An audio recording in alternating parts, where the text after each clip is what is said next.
जय हिंद प्यारे साथियों। आज के सेशन में आप सभी का हार्दिक स्वागत है। आज के सेशन में हम लोग सीखेंगे आभाज्य संख्याएं क्या होती हैं और आभाज्य संख्याओं का गुणनखंड कैसे करते हैं। ठीक है, तो सबसे पहले हम सीखेंगे आभाज्य संख्याएं क्या होती हैं।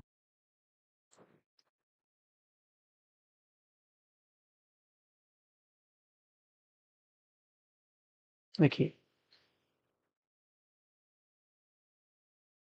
अभाज्य संख्याएं ऐसी संख्याएं होती हैं जो स्वयं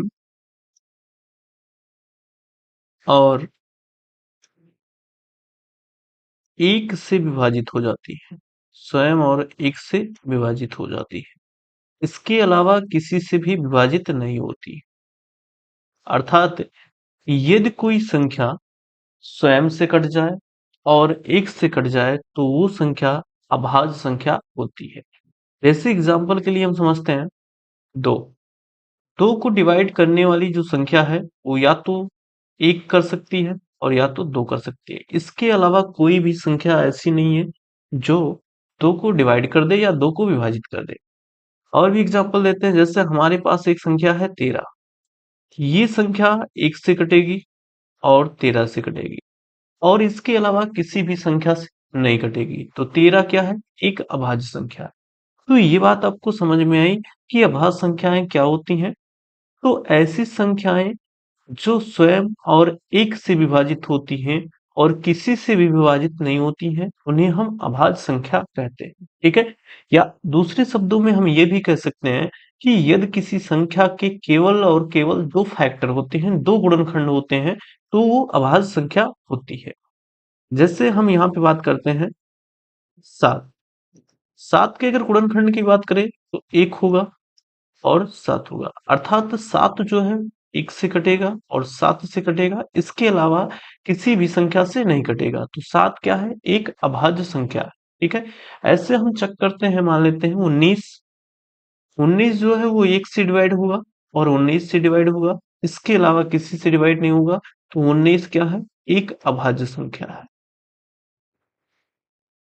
ठीक है, तो ये बात सबको समझ में आई होगी। ठीक है, कि अभाज्य संख्या क्या होती है।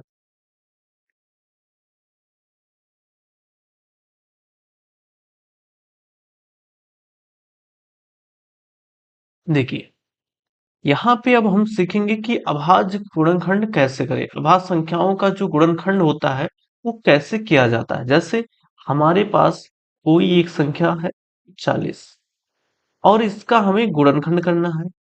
तो गुणनखंड करते समय हम क्या करेंगे? सभी अभाज्य संख्याओं से ही डिवाइड करेंगे। जैसे हम सबसे पहले 2 से डिवाइड करते हैं तो यहाँ पे आ जाएगा 20, क्योंकि 2 यहाँ पे एक अभाज्य संख्या है। यहाँ पे हम क्या करेंगे? फिर 2 से डिवाइड करेंगे, आ जाएगा 10।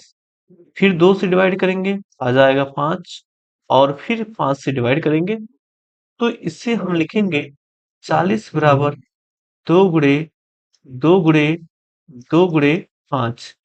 हम यह देख रहे हैं कि 40 के गुणनखंड में ये सभी संख्याएं क्या है? अभाज्य। क्या है? भाज्य है।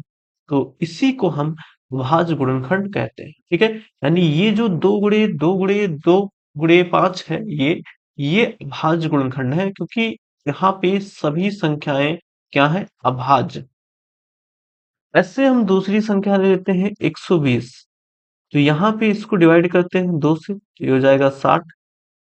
इसको आगे डिवाइड करते हैं 30 और इसको आगे डिवाइड करेंगे तो 15।